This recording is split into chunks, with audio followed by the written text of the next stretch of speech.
Could you ever believe that in a world dominated by men where women were often confined to the home or the convent, some dared to shatter expectations, to defy authority, to carve their own paths?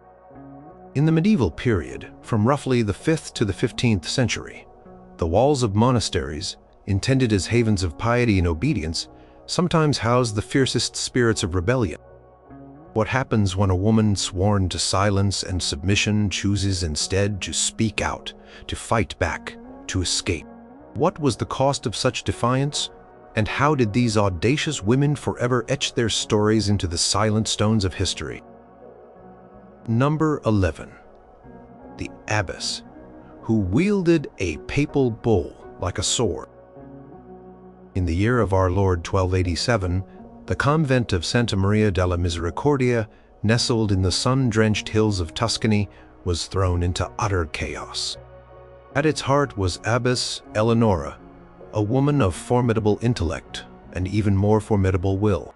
The local bishop, a stern and unyielding man named Giacomo, had long sought to impose his direct authority over the convent, a move that would strip Santa Maria of its ancient papal exemption, a privilege granted centuries earlier that placed it under the direct protection of the Pope, bypassing local episcopal control. Bishop Giacomo, citing alleged laxity in the convent's observance of monastic rules and certain unbecoming secular entertainments, believed he had the moral and increasingly the legal high ground. He arrived at the convent gates with a retinue of armed guards and clerical officials, intending to conduct a forced visitation and impose new statutes. The nuns, accustomed to their traditional autonomy, were terrified. Whispers of forced enclosure, confiscation of property, and even the deposition of their beloved abbess spread like wildfire through the cloister, but Abbess Eleonora was not one to be easily intimidated. She met the bishop not with trembling fear, but with an unwavering gaze that spoke of generations of aristocratic lineage and an even deeper conviction in her divine right to lead her community. As Bishop Giacomo began to read aloud his lengthy list of accusations and proposed reforms, Eleonora calmly, almost casually, reached into the deep pocket of her habit. With a dramatic flourish that silenced the bishop and his retinue, she unrolled a parchment sealed with the unmistakable lead bulla of the Holy See. It was a papal bull freshly issued from Rome, reaffirming Santa Maria's exemption and explicitly forbidding any local bishop from interfering without direct papal mandate. This was no ordinary document. It was a testament to Eleonora's cunning and her deep connections within the papal curia. She had anticipated Bishop Giacomo's move months earlier, dispatching trusted messengers to Rome, along with carefully crafted letters detailing her convent's piety and contribution to the church, and subtly hinting at Bishop Giacomo's overly ambitious nature. The bishop, flustered and furious, attempted to dismiss the bull as a forgery, or at least a misunderstanding. But Eleonora, her voice ringing with authority, presented the accompanying letters from cardinals and the Pope's own chamberlain, validating the document's authenticity. She reminded him, in a tone that brooked no argument, that to defy a papal bull was to defy the Holy Father himself, an act that could lead to excommunication and the loss of his bishopric. The silence in the convent courtyard was absolute, broken only by the rustle of the wind through the olive trees. Cornered Bishop Giacomo found himself in an impossible position. Could not press his claims without risking his own standing within the church. Grumbling, his face a mask of thwarted ambition, he ordered his retinue to withdraw. The nuns, watching from the windows and doorways, erupted in a wave of relief and quiet celebration. Eleonora, however, remained outwardly calm, her gaze fixed on the retreating figures of the bishop and his men. She knew this was only a temporary reprieve, that Bishop Giacomo would undoubtedly seek other avenues to exert his power. For months afterward, agents of the bishop attempted to undermine Eleonora's authority through subtle means, spreading rumors among the local populace about the convent's supposed decadence, attempting to sway the local nobility against them, and even trying to bribe some of the younger, less experienced nuns to report any perceived transgressions. But Eleonora had eyes and ears everywhere. She cultivated strong alliances with influential families, hosted discreet but lavish entertainments for visiting dignitaries, and ensured that her nuns were unified and loyal. She demonstrated a shrewd political acumen that few men of her era possessed, let alone expected from a cloistered woman. One notable incident involved the convent's valuable vineyards, which supplied a significant portion of their income. Bishop Giacomo tried to impose an exorbitant new tax, arguing it was for the maintenance of local churches. Eleonora responded by commissioning a detailed legal brief written by a brilliant young canon lawyer she had quietly patronized, arguing that the tax violated a further clause in their papal exemption and threatened the convent's financial viability, thus imperiling their ability to pray for the Pope's soul, a duty specifically mentioned in their original papal grant. The brief was sent directly to Rome, bypassing the bishop entirely. Pope, seeing the potential for endless legal disputes, and perhaps tired of Giacomo's constant maneuvering, sided with Eleonora, instructing the bishop to withdraw the tax. Abbess Eleonora ruled Santa Maria della Misericordia for another 2 decades, her reign marked by prosperity and an unusual degree of independence for a female monastic house. She not only defended the convent's traditional rights, but expanded its land holdings, established a renowned scriptorium that produced illuminated manuscripts, and even founded a small hospice for pilgrims. Her story, whispered among nuns across Italy, became a legend of female leadership and the power of strategic defiance against overreaching male authority. She never challenged the fundamental tenets of her faith, but she certainly challenged the men who believed they had an unchallenged right to control her and her sisters.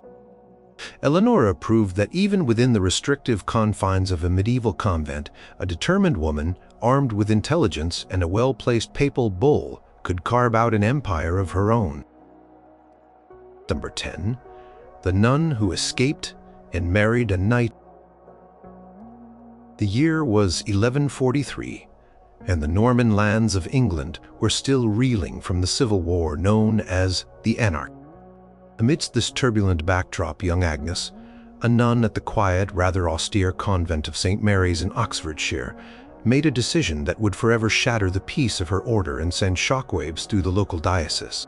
Agnes, barely 20 years old, had been placed in the convent as a child, a common practice for daughters of lesser nobility, whose families either lacked the dowry for a suitable marriage or wished to ensure spiritual advancement for their lineage. She had taken her vows, seemingly with all the solemnity required, but her heart had never truly been in the cloister. Her rebellion began subtly. She was observed to be less diligent in her prayers, more often found gazing out of the narrow windows at the distant forests, or scribbling in a small forbidden notebook. The abbess, a stern woman named Matilda, initially dismissed it as youthful restlessness. But Agnes's restlessness turned into overt defiance when Sir Gareth, a young knight recently returned from the Crusades and known for his daring exploits and dashing looks, arrived in the nearby village. He was there to visit his aunt, a lay sister, who occasionally brought supplies to the convent. Through clandestine messages exchanged via the lay sister, a forbidden romance blossomed. Agnes, who had read tales of chivalry and courtly love, found herself drawn to Gareth's world of adventure and passion, a stark contrast to the monotonous, prayer-filled existence within the convent walls. The letters grew bolder, filled with longing and desperate plans. One moonless night, with the help of the sympathetic lay, Sister Agnes scaled the convent wall, a feat of daring that seemed impossible for a woman accustomed to the strictures of monastic life. Her habit, torn and muddy, was found discarded near the wall, a clear sign of her escape. The outcry was immediate and immense. A nun, especially a vowed nun, leaving her cloister was an act of profound sacrilege, an insult to God and to the Church. It was seen as a grave threat to the spiritual well-being of the entire community. and a scandal that brought shame upon the convent and the families of all the sisters.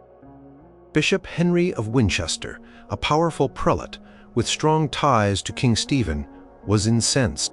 He dispatched riders throughout the shire proclaiming Agnes a fugitive and demanding her immediate return. Anathema was threatened against anyone who harbored her, but Agnes and Sir Gareth had already fled. They journeyed north, seeking refuge in the wilds of Northumberland, far from the reach of the bishop's long arm. There, in a small remote chapel, they were married by a renegade priest who, perhaps, harbored his own grievances against the rigid hierarchy of the church. Their marriage, however, was deeply problematic in the eyes of canon law. Agnes was still considered married to Christ, her vows unbreakable. Their union was viewed as bigamous and sacrilegious. News of their marriage eventually reached the bishop, who escalated his pursuit. He appealed to the Pope, who issued a papal brief condemning Agnes's actions and demanding her return to the convent, or at least a lifetime of penance in a strict, isolated hermitage.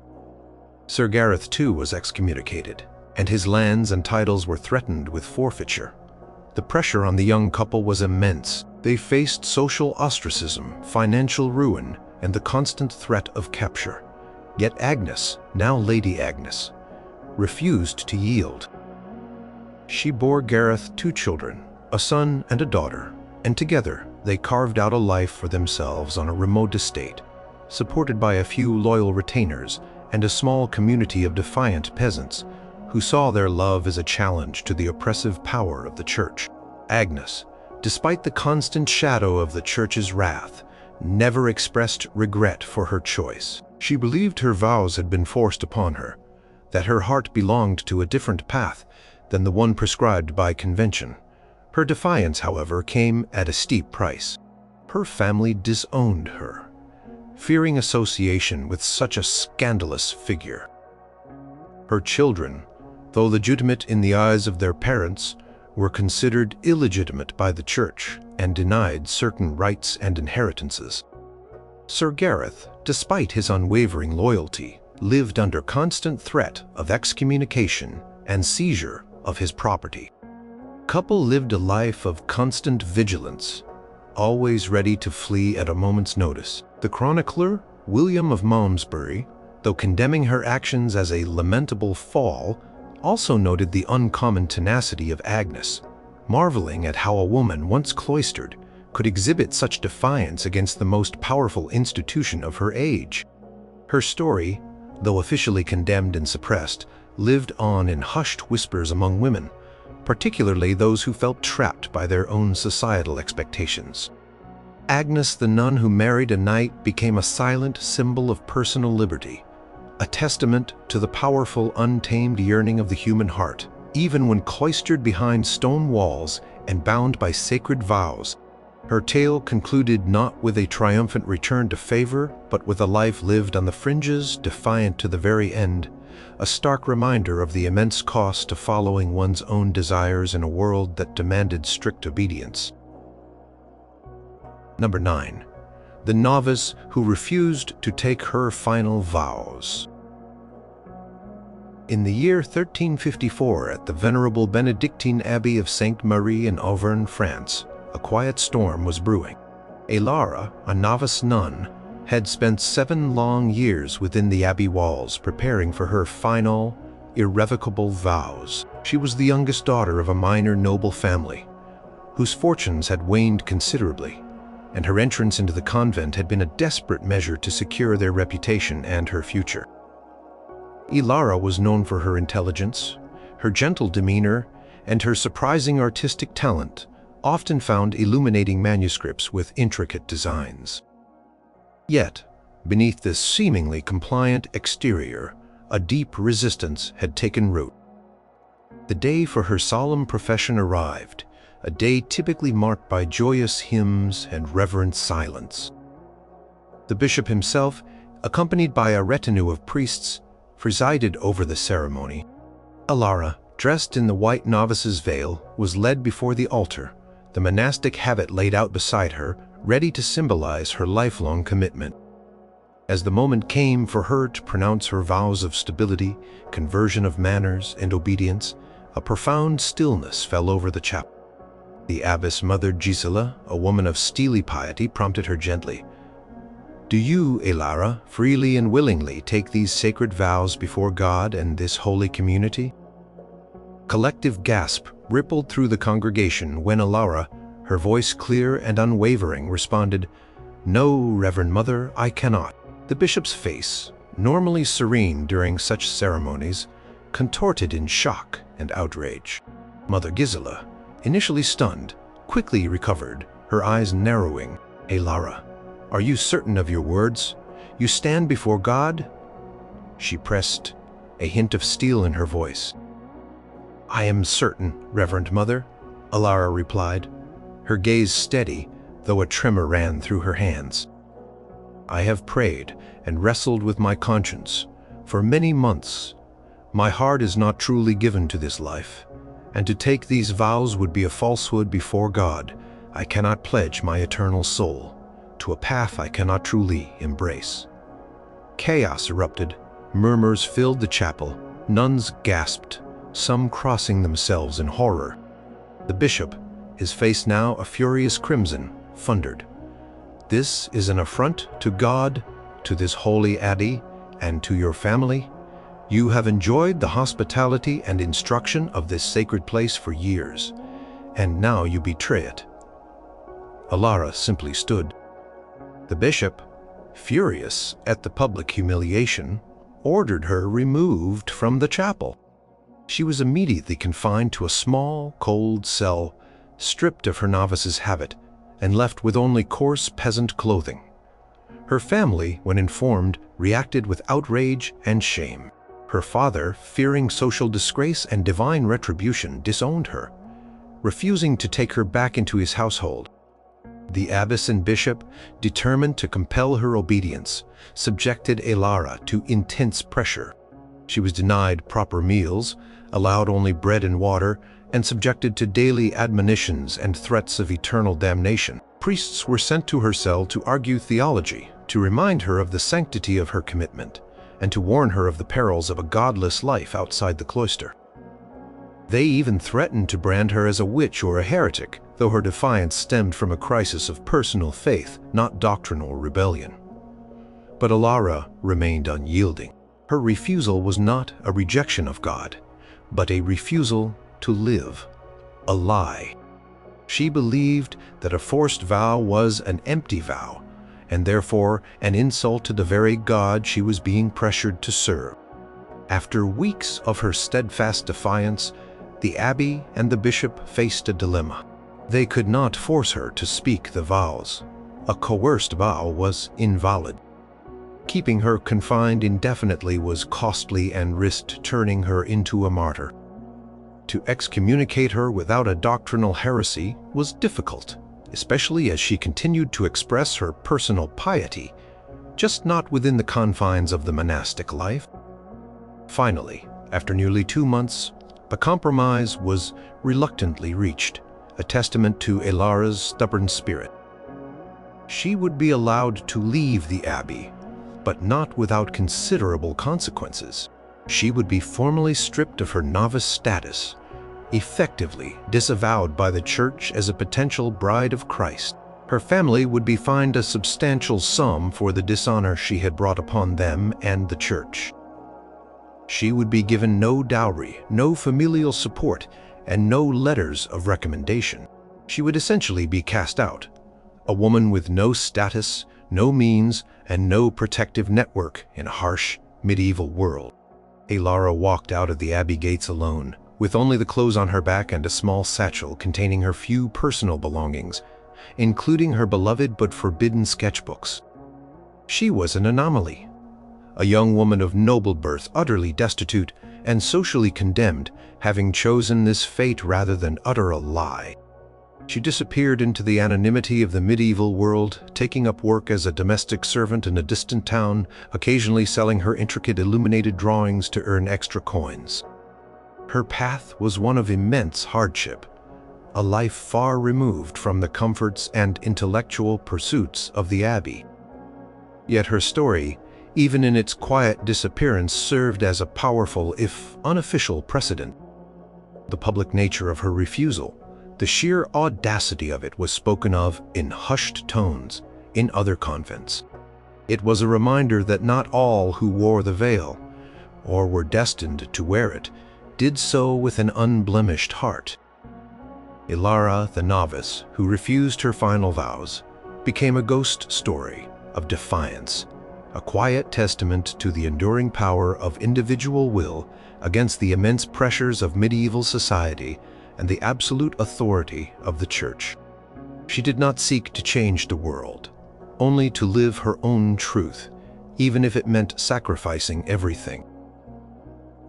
Number 8. The abbess who refused enclosure and traveled far and wide.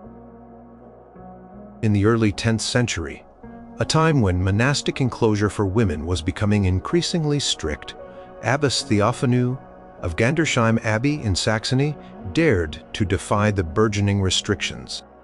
Gandersheim was a powerful imperial abbey, founded by the Liudolfing dynasty, and its abbesses were often women of royal or noble blood, wielding significant political and spiritual influence. Theophanu, a niece of Emperor Otto I, was no exception.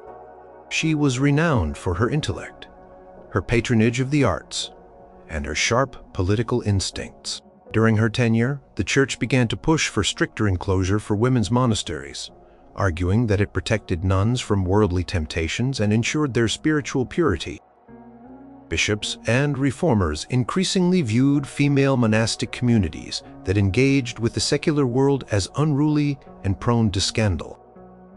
But Theophanu saw this as an attempt to diminish the power and influence of female religious houses, particularly one as prestigious as Gandersheim.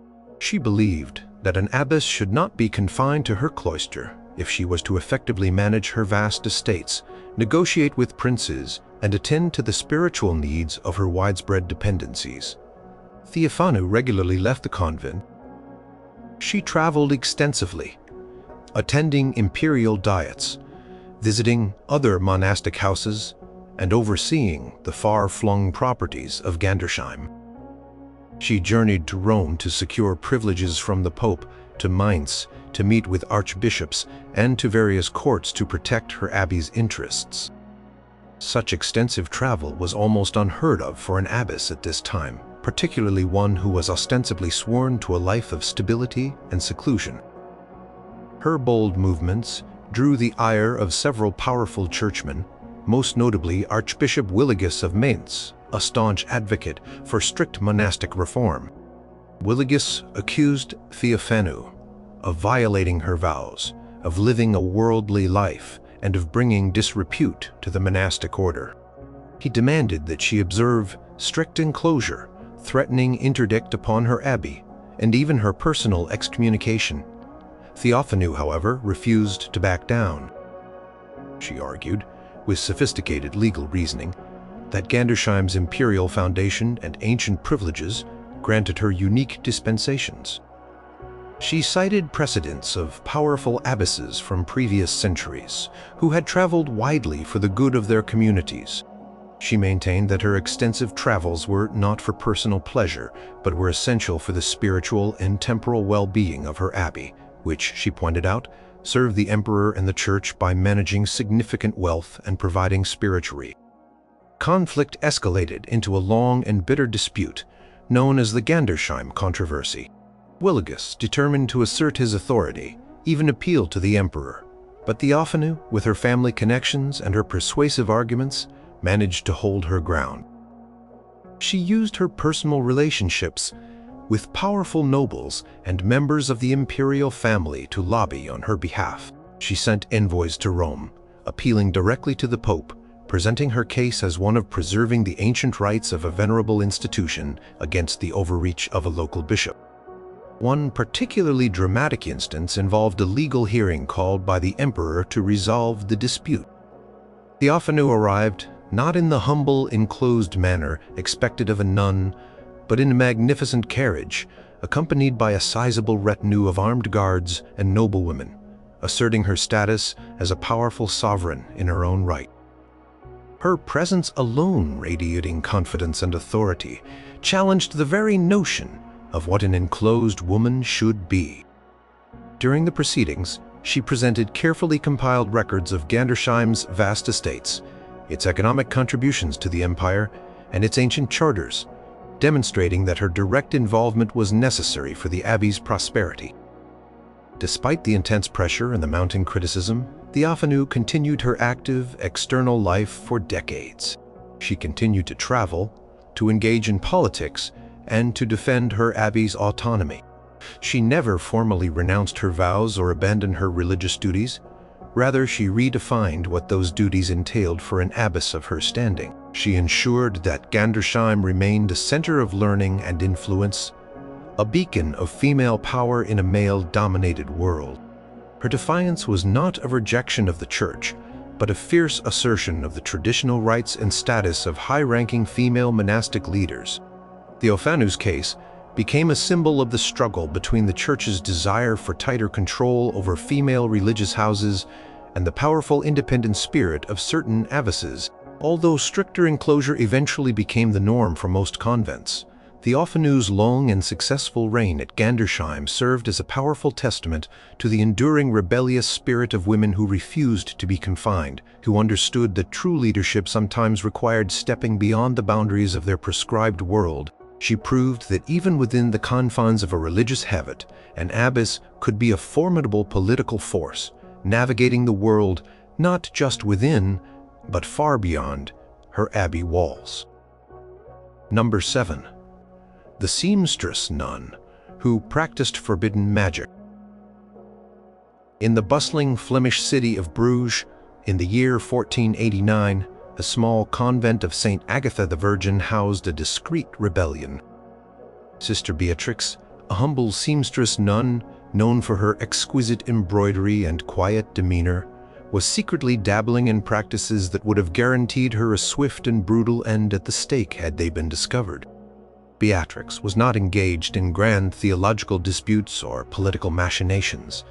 Her defiance was far more personal, far more dangerous. She practiced what was considered folk magic, drawing upon ancient traditions and natural remedies that the church vehemently condemned as witchcraft. Beatrix had come to the convent as an orphan, seeking refuge and a livelihood. Her skill with needle and thread was legendary, and she spent her days meticulously repairing habits, creating altar cloths, and mending the fine garments of the wealthy benefactors. But in the quiet hours of the night, when the other sisters slept, Beatrix would retrieve a worn, leather-bound book from a hidden compartment beneath her cot. It was a collection of charms, herbal recipes, and divination techniques inherited from her grandmother, a village healer who had always walked a thin line between accepted herbalism and forbidden enchantment. Her rebellion was subtle, almost imperceptible.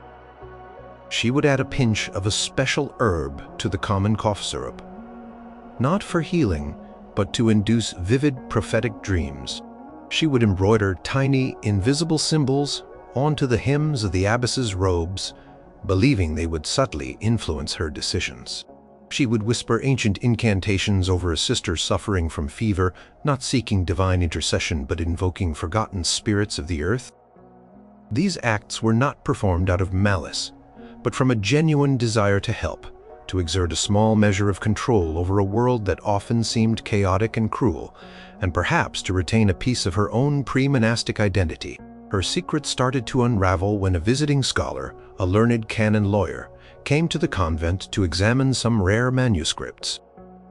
He was observing Sister Beatrix at her work, admiring her intricate stitching, when he noticed a peculiar pattern on a piece of fabric she was mending for the infirmary. It wasn't just a decorative motif. It bore a striking resemblance to a series of forbidden sigils described in an old grimoire he had once studied.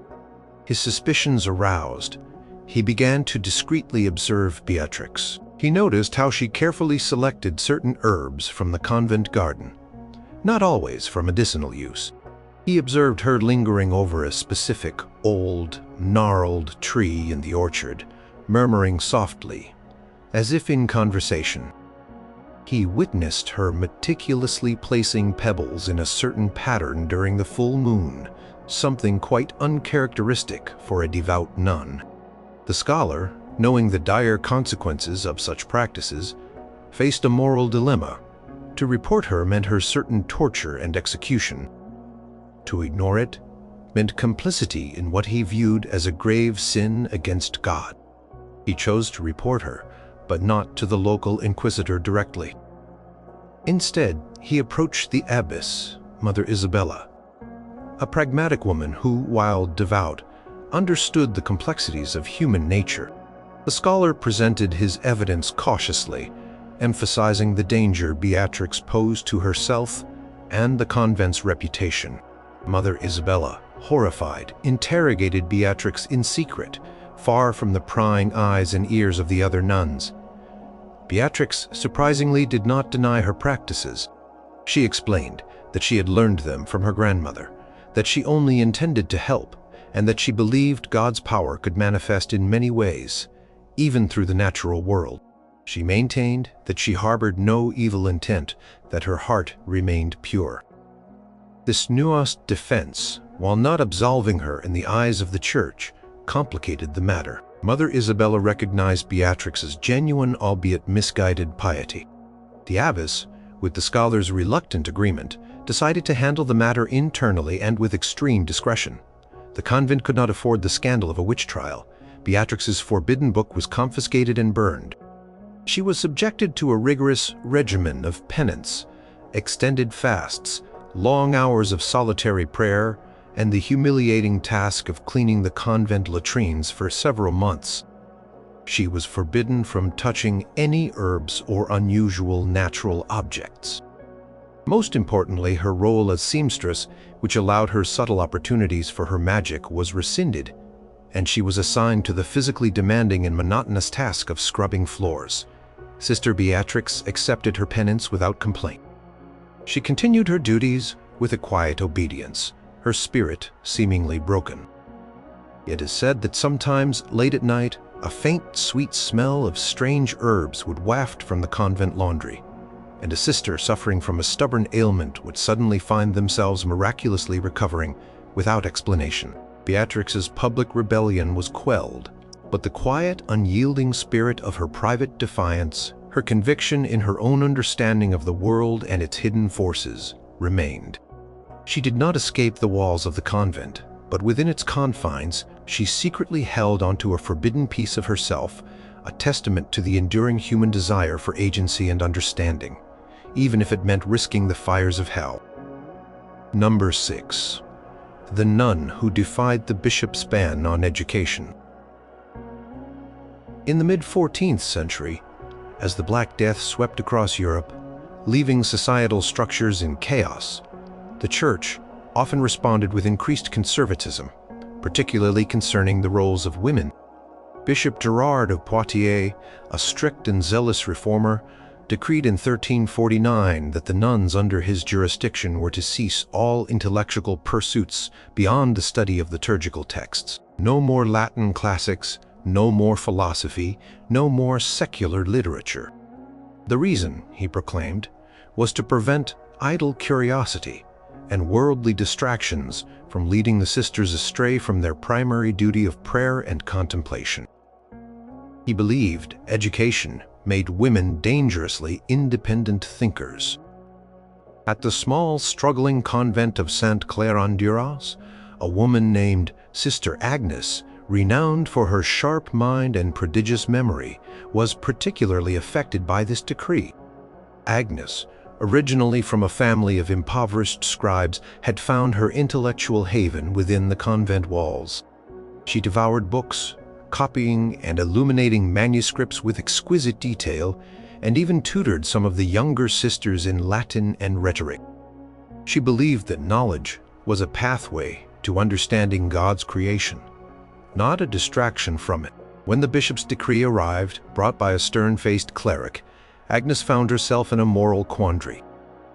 To obey was to abandon her calling, to stifle the intellectual hunger that defined her. To defy was to risk severe punishment for herself and her entire community, which was already financially precarious. Agnes, however, was not one to simply submit. Her rebellion was not outright confrontation, but a shrewd and subtle act of preservation. She began by hiding the convent's precious collection of secular texts. Under the guise of tidying the scriptorium, she moved valuable philosophical treatises, classical histories, and even books of poetry into a hidden compartment beneath the floorboards of the chapel sacristy, a place rarely inspected. Then she initiated a new curriculum for the younger nuns. Outwardly, they focused on their psalters and prayer books.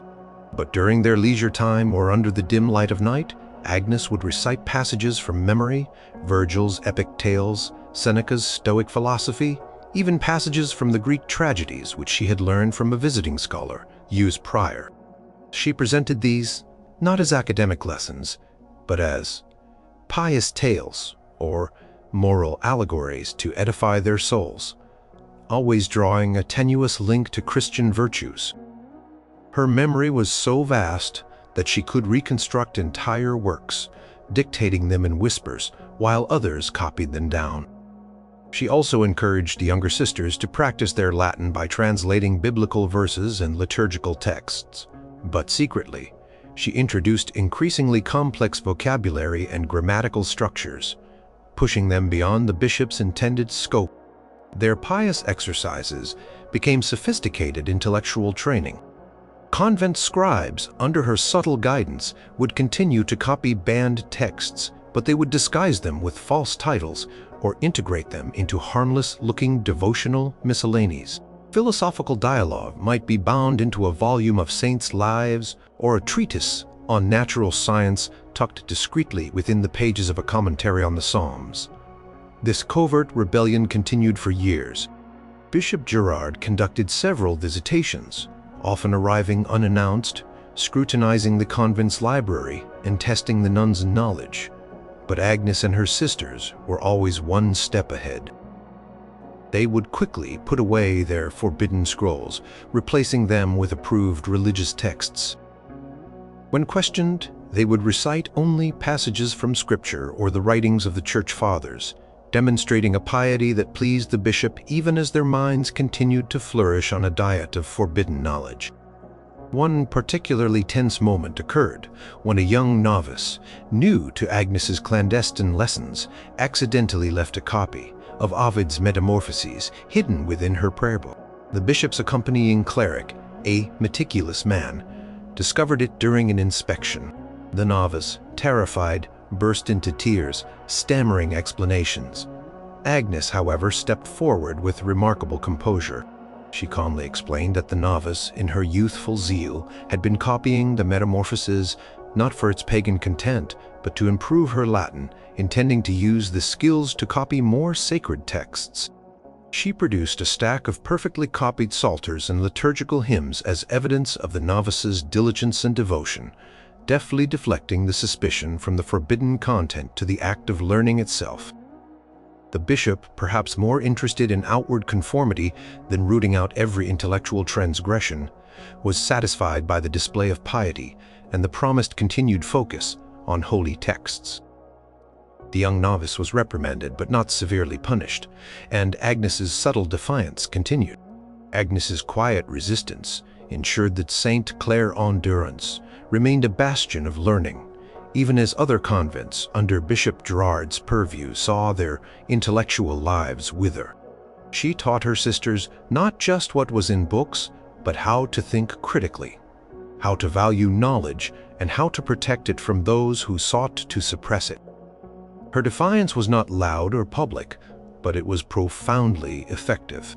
It was a testament to the enduring power of intellectual freedom, even when cloistered behind walls, and to the strength of a woman who believed that the pursuit of knowledge was a sacred act, regardless of clerical decree. Her legacy was not in the laws she broke, but in the minds she opened, quietly preserving a flame of learning in a world that sought to extinguish it for women. Number 5. The nun who led a protest against the abbess. In the year 1238, at the wealthy and ancient Cistercian Abbey of Lisieux in Burgundy, a deep fissure opened within the community. The abbess, a formidable woman named Alex, had become increasingly autocratic and, in the eyes of many sisters, corrupt. She hoarded the abbey's considerable wealth, lavishing luxuries upon herself and her favored nieces, who had also joined the order, while the common nuns lived a life of austerity bordering on deprivation. The food grew sparse, the winter heating inadequate, and even basic necessities like fresh habits were withheld. Alex justified her actions by claiming the abbey's prosperity was necessary to maintain its dignity and influence with powerful patrons. But the suffering of the sisters became intolerable. The dissent festered for months, mostly in hushed whispers. Sister Isabel, a woman of humble origins but unyielding spirit, became the catalyst for open rebellion. Isabel, a skilled apothecary, tended to the sick and infirm, witnessing firsthand the toll the abbess's policies took on the health and morale of her sisters. She saw nuns weakened by hunger, suffering from chills in unheated cells and growing resentful of the stark contrast between their deprivation and the abbess's gilded lifestyle. One cold winter morning, after yet another meager meal of watered-down gruel, Isabel decided enough was enough. During the morning chapter meeting, a rare occasion where nuns could voice concerns, Isabel rose. Breaking protocol, she did not seek the abbess's permission to speak. Her voice, though low, carried an undeniable force. "Reverend Mother," she began, "the sisters are starving. Their habits are threadbare.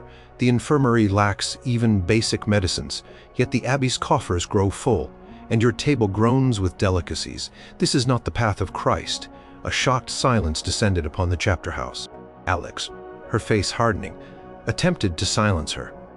But Isabel continued, her voice gaining strength, outlining the abuses, the injustices, and the direct violations of their monastic rule. When Alex ordered her to sit down and be silent, Isabel refused. "I will not be silent when my sisters suffer.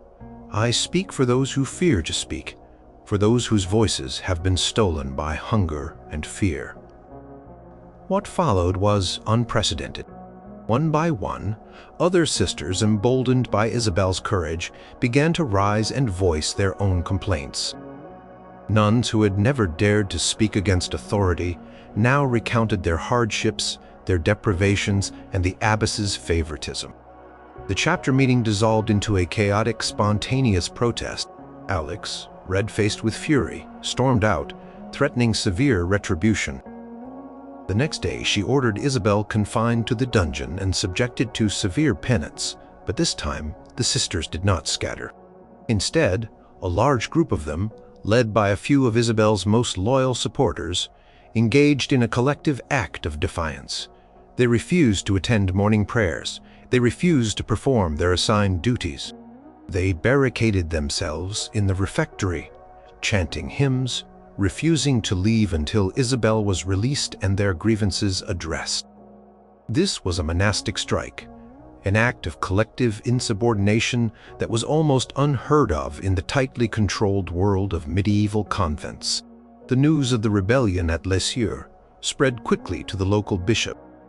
At first he dismissed it as an internal squabble, ordering the abbess to reassert control. But when the rebellion persisted, for days threatening the spiritual order and public image of the diocese, he was forced to intervene. He arrived at the abbey with his own retinue, expecting to quell the uprising with threats and ecclesiastical authority. He found the nuns unyielding. They presented him with a detailed, albeit hastily written, list of grievances, signed by dozens of sisters. They recounted their suffering, detailing the abbess's opulence and her flagrant disregard for the monastic rule. They appealed not to their personal comfort, but to the very spiritual integrity of the Cistercian order and the vows they had taken. The bishop, facing an unprecedented challenge to his authority and recognizing the potential for a far larger scandal, was forced to act. He could not ignore the widespread suffering of the nuns, nor could he allow an abbess to so flagrantly disregard her spiritual duties.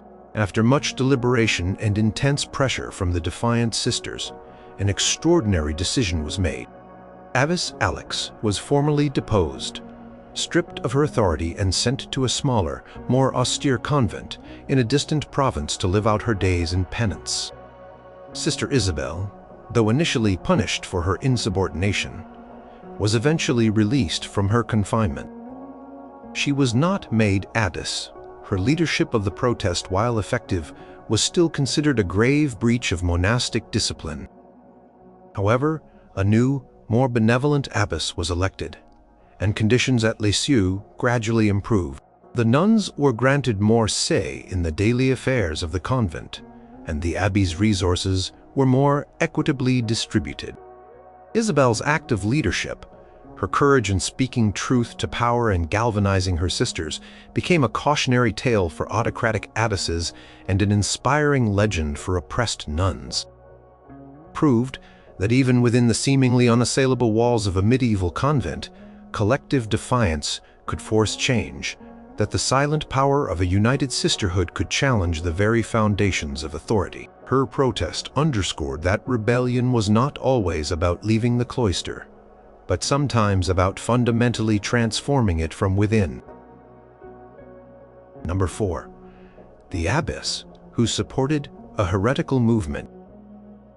In the stark wind-swept landscapes of the Languedoc region of southern France during the early 13th century, a dangerous spiritual movement known as Catharism flourished. Cathars, or pure ones, rejected the authority of the Catholic Church, denied many of its sacraments, and preached a dualistic view of the world, seeing the material realm as inherently evil. The Catholic Church launched a brutal crusade, the Albigensian Crusade, to eradicate them, leaving a trail of destruction and terror.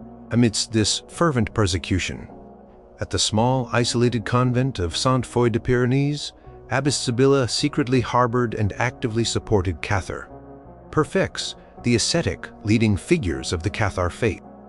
Sibylla, though born into an old Catholic family, had been drawn to the Cathar teachings through a relative who had converted. She found their emphasis on spiritual purity, asceticism, and direct connection to God more compelling than the often corrupt and worldly practices of the established church. Her defiance was an act of profound theological and political treason. As an abbess, she was sworn to uphold Catholic dogma and the authority of the Pope. Yet she used her position, her convent's resources, and her network of loyal sisters to aid a movement branded as dangerously heretical and worthy of extermination. Sibylla transformed St. Foy into a covert refuge. She opened the convent's gates to Cathar perfects, offering them sanctuary, food, and spiritual solace. She allowed them to preach their forbidden doctrines within the cloister walls, converting some of her own nuns and lay sisters to the Cathar faith. Convent's scriptorium, ostensibly for copying Catholic liturgical texts, secretly produced Cathar theological works and philosophical treatises, disseminating them among sympathetic believers in the region. She organized safe passages for fleeing Cathar perfects, using the convent's extensive network of contacts among local peasants and sympathetic minor nobility. Supplies, including food and medicines, were smuggled out to Cathar communities hiding in the mountains. Sibylla even used the convent's financial resources to provide aid to families whose lands had been confiscated by crusading armies, knowing that many of these families were secret Cathar adherents. Her actions were incredibly risky. The Inquisition, newly established to root out heresy, was particularly ruthless in the Languedoc. Spies were everywhere, and informants were rewarded. The proximity of crusading armies meant constant vigilance was required. Sibylla and her most trusted sisters devised elaborate codes and secret signals to communicate. They maintained a public facade of Catholic piety, performing their regular monastic duties with outward devotion, while privately engaging in forbidden rituals and discussions. One particularly daring act involved a prominent Cathar perfect, Guilhem de Montfort, who was gravely ill and hunted by inquisitors. Sibylla personally orchestrated his secret passage into the convent, disguising him as a dying pilgrim. She nursed him back to health within the convent's infirmary, all while hosting a visiting Catholic bishop for a ceremonial mass in the main chapel. Tension must have been unbearable, a deadly game of spiritual hide-and-seek. Eventually, word of Saint Foy's true allegiances reached the ears of the inquisitors. A former disgruntled lay sister who had become disillusioned with the Cathar influence provided a detailed testimony. Inquisitors, accompanied by a detachment of soldiers, descended upon Saint Foy de Pyrenees. They conducted a thorough search, uncovering forbidden texts, hidden symbols, and evidence of secret meetings. Sibylla, however, had been forewarned by her network. Before the inquisitors arrived, she destroyed the most incriminating evidence, arranged for the escape of the most deeply involved nuns, and coached the remaining sisters on what to say and what to deny. When confronted, she maintained a steadfast, if strained, demeanor. She denied any direct involvement in Cathar heresy, claiming her convent had merely offered charity to all who sought it, as was their Christian duty. She portrayed herself as a naive abbess, misled by cunning heretics. Despite her efforts, the evidence was overwhelming. Sibylla was arrested and subjected to intense interrogation. However, due to her noble lineage, the political sensitivity of her position, and perhaps a lingering doubt about the extent of her personal culpability versus that of her more fanatical sisters, she was not handed over to secular authorities for execution, a fate common for convicted heretics. Instead, the Church imposed a severe, humiliating punishment. She was stripped of her abbess title, defrocked, and condemned to perpetual imprisonment in a secluded, harsh convent in a distant, staunchly Catholic region under constant surveillance. Saint Foy de Pyrenees was dissolved, its lands confiscated, its remaining nuns dispersed to other Catholic convents or forced to return to secular life. Cathar movement was eventually crushed, its adherents systematically hunted down and persecuted. Abbess Sibylla's story remains a testament to the immense power of conviction, even when that conviction flew in the face of the most powerful institution of her time. Her defiance was not a rejection of God, but a radical reinterpretation of faith, pursued with extraordinary courage and cunning amidst a climate of extreme peril. She risked everything, not for personal gain, but for a spiritual truth she believed in, making her one of the most remarkable and dangerous rebellious figures in medieval monastic history. Number 3. The nun who ran a tavern. In the bustling port city of Marseille, in the year 1291, a scandalous tale began to circulate from the Benedictine convent of Saint Sauveur. Sister Elodie, a nun originally from a wealthy merchant family, had taken her vows years earlier, seemingly embracing a life of quiet devotion. However, Elodie had always possessed a keen eye for business and a restless spirit, qualities ill-suited to the monastic life. Convent of Saint Sauveur, like many religious houses, owned properties in the city. One of these properties was a dilapidated building near the docks, previously rented as a storage warehouse. Faced with dwindling donations and a need for income, Abbess Beatrice, a woman of limited financial acumen, had decided to sell it. But Elodie saw an opportunity. She approached the abbess with a bold proposition. Instead of selling the property, she would convert it into a tavern. She argued that a well-run establishment catering to the city's sailors and merchants would bring in far more revenue than a single sale, and it would ensure the convent's long-term financial stability. The abbess, desperate for funds and somewhat overwhelmed by Elodie's persuasive logic, reluctantly agreed, provided Elodie could secure the necessary funds and manage the venture herself, ensuring it remained separate from the convent's direct operations. This was an astonishing concession, as nuns were strictly forbidden from engaging in secular business, let alone something as potentially disreputable as running a tavern. Elodie, with a loan from a sympathetic family contact, threw herself into the project.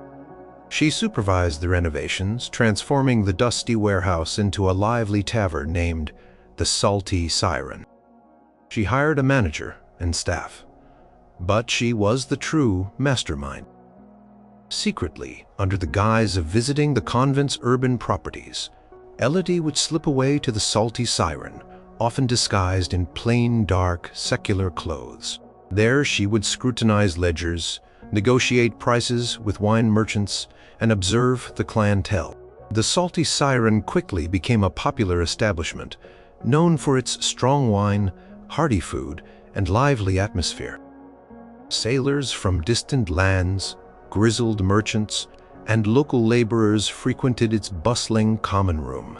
Elodie, concealed by her disguise, would often sit in a secluded corner, listening to the conversations, gathering intelligence about trade routes, prices, and political gossip, all of which she used to shrewdly manage the tavern's inventory and even make small profitable investments in goods arriving at the port. Her clandestine double life was a constant source of tension and risk. The sounds and smells of a bustling tavern were a stark contrast to the quiet piety of the cloister. The constant risk of exposure loomed.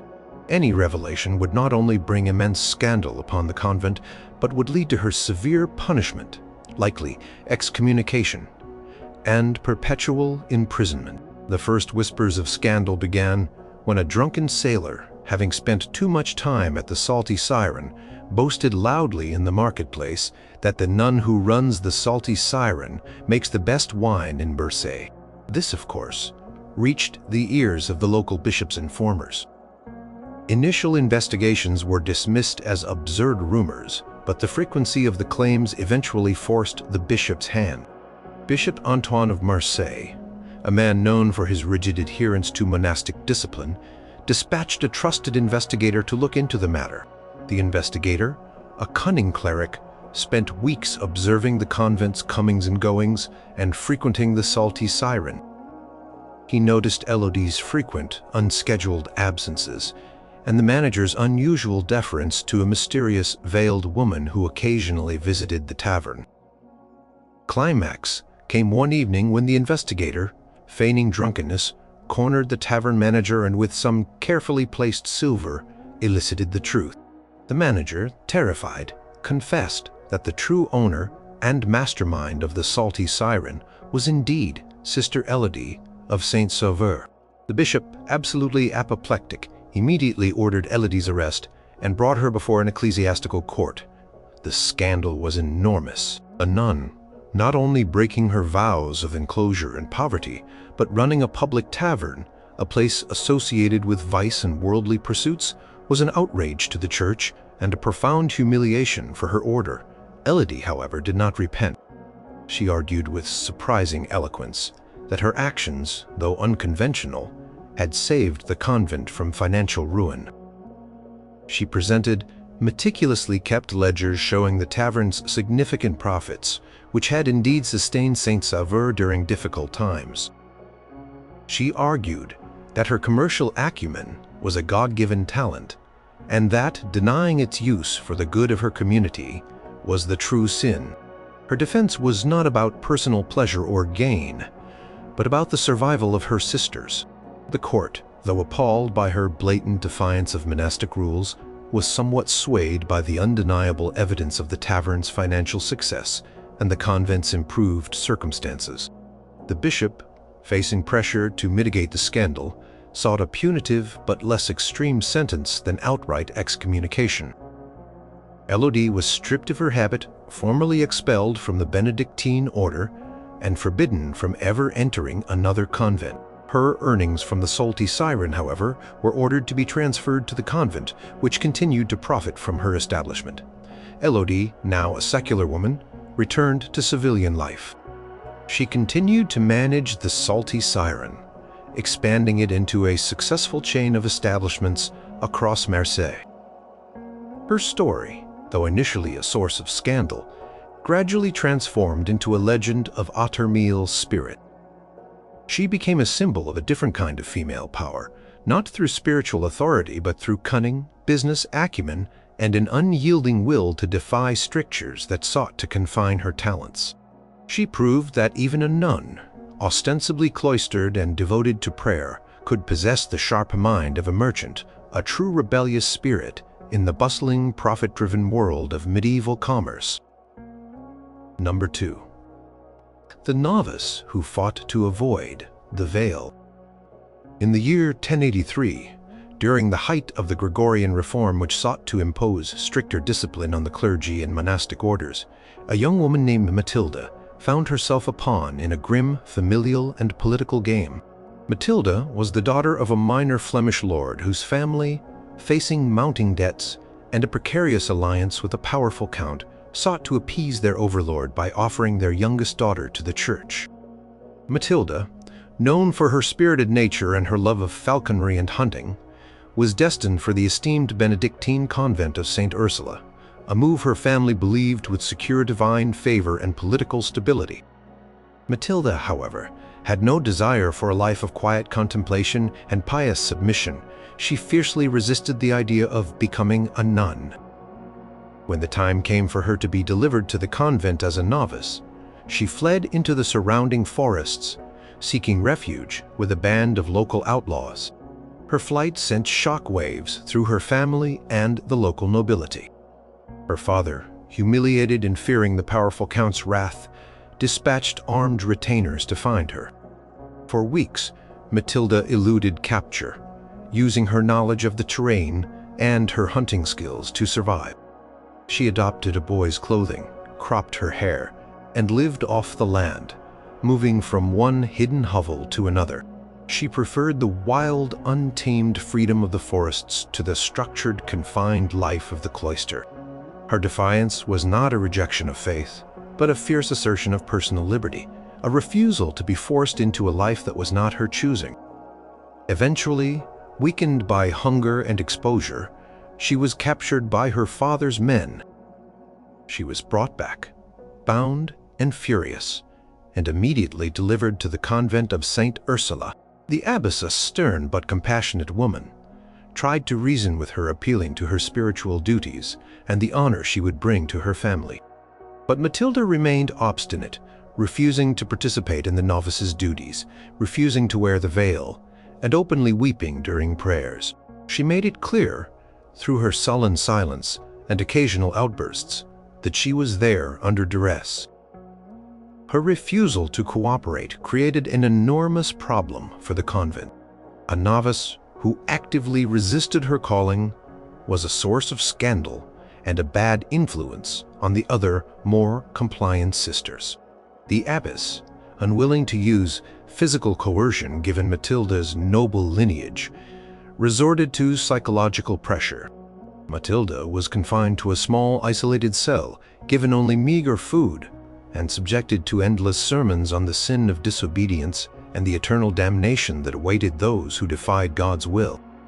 Priests were brought in to exorcise what they believed was a demonic influence, but Matilda simply endured, her spirit unbroken. Her family, too, applied immense pressure. Her mother visited, pleading with her, reminding her of the family's honor. Her father threatened to disinherit her, but Matilda retorted that she preferred destitution and freedom to wealth and servitude. Her resistance became a quiet battle of wills, a test of who could endure longer. Climax of her defiance came on the day she was scheduled to take her novice vows, a preparatory step before the final profession. Dressed in the white novice's habit, she was led to the altar. As the abbess began the ceremony, Matilda, despite the threats and the fear, deliberately began to cough, then to loudly clear her throat, and finally to speak in a voice laced with defiance. "I do not wish to be here. I will not take these vows. My heart belongs to the open sky, not to these walls." The assembly was horrified. The abbess, mortified, ordered her removed. The local bishop, informed of the situation, recognized the political implications. To force a noble daughter into vows against her will, especially one so openly defiant, risked alienating her powerful family and setting a dangerous precedent. It also threatened to undermine the very sanctity of the vows if they were seen to be coerced. After much deliberation and a tense negotiation between the bishop, Matilda's father, and the abbess, a highly unusual compromise was reached. Matilda would be permitted to leave the convent, but at a severe cost. Her family would have to pay a substantial sum to the convent as a fine for the disruption and scandal she had caused. Matilda herself would be disinherited, her name struck from the family records, and she would receive no dowry or support. She would be effectively a woman without family, without status, cast adrift in medieval society. Matilda accepted the terms without hesitation. She walked out of the convent gates. A free woman, though stripped of everything she had known, she never returned to her family.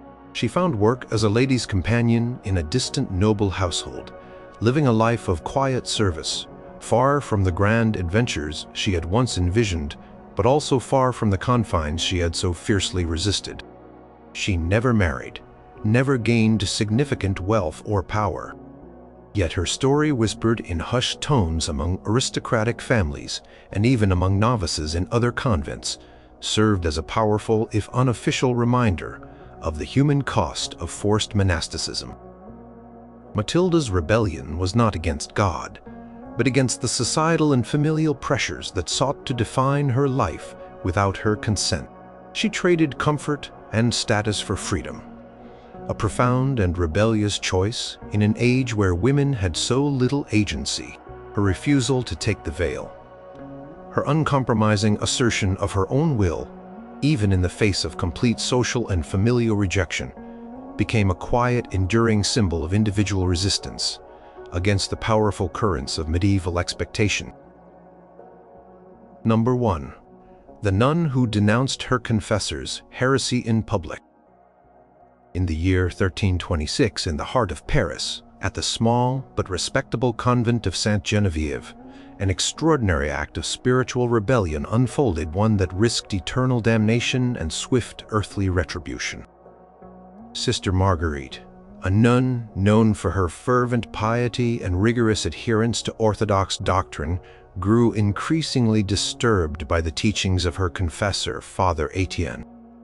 Etienne, a Nanak but controversial Dominican friar, was quietly preaching radical interpretations of the poverty of Christ and the apostles, doctrines that bordered on the heresy of the spiritual Franciscans, a sect vehemently condemned by the Pope. His sermons, delivered in the hushed intimacy of the confessional and in private theological discussions, suggested that the Church, with its vast wealth and temporal power, had strayed from the true path of Christ. Marguerite, initially drawn to his eloquent sermons on austerity, began to notice subtle deviations from established church teaching. He downplayed the importance of sacraments, hinted at the corruption of the papacy, and stressed an extreme form of spiritual poverty that seemed to undermine the very structure of the Church. She wrestled with her conscience. To denounce a confessor was an act of profound disloyalty, even sacrilege, and risked exposing her to accusations of pride or worse, heresy herself. Yet, to remain silent was to be complicit in what she increasingly believed was a dangerous perversion of the faith. After weeks of agonizing prayer and consulting trusted, discreetly orthodox sisters, Marguerite made her decision. She believed her duty to God and to the purity of the faith outweighed her vow of obedience to her confessor. During a public sermon delivered by Father Etienne in the convent's main chapel, attended by the abbess, visiting clergy, and many lay benefactors, Marguerite chose her moment. Etienne, in his sermon, was waxing poetic about the absolute poverty of Christ, implying that the Church's vast properties and gilded altars were a sinful affront to his example. As he reached a particularly incendiary point, Marguerite, seated in the nuns' choir, rose from her kneeling position.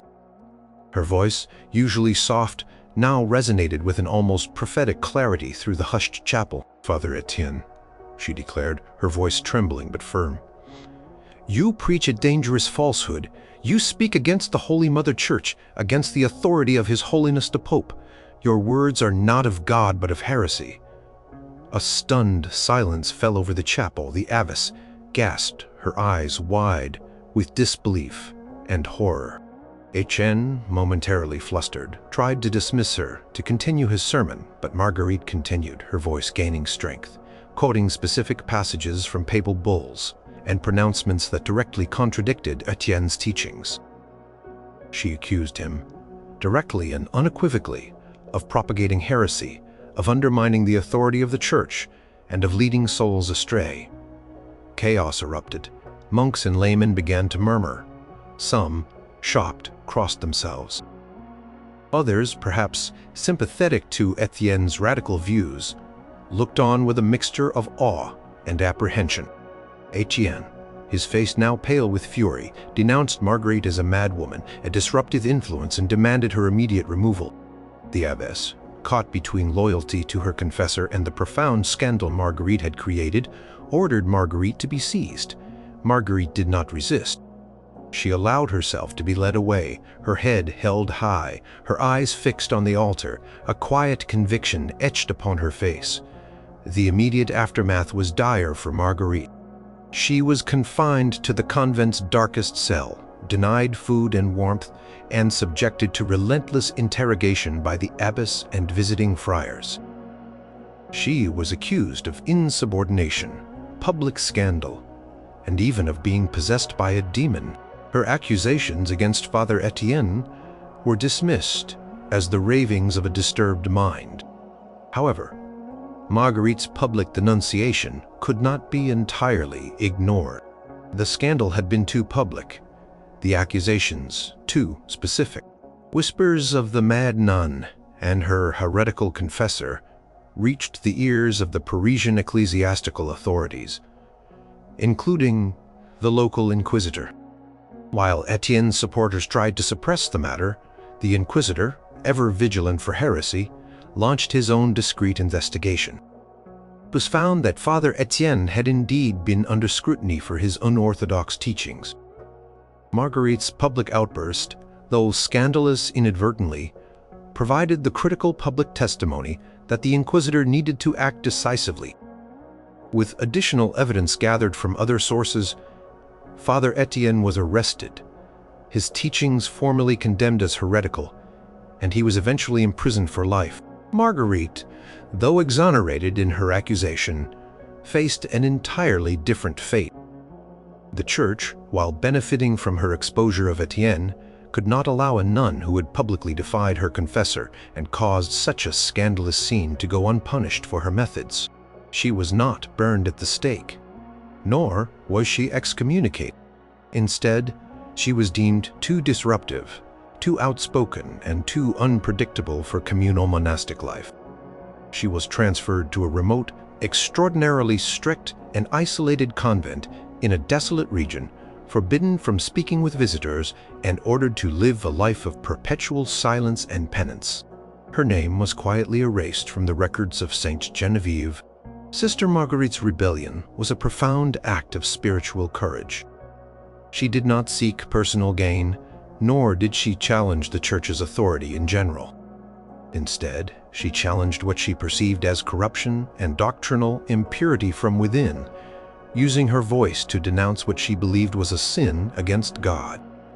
Her act of defiance, though leading to her own quiet disappearance, resulted in the exposure of a true heresy, making her one of the most remarkable and tragically forgotten rebellious figures of the medieval period, a nun who chose truth over obedience and paid the ultimate price.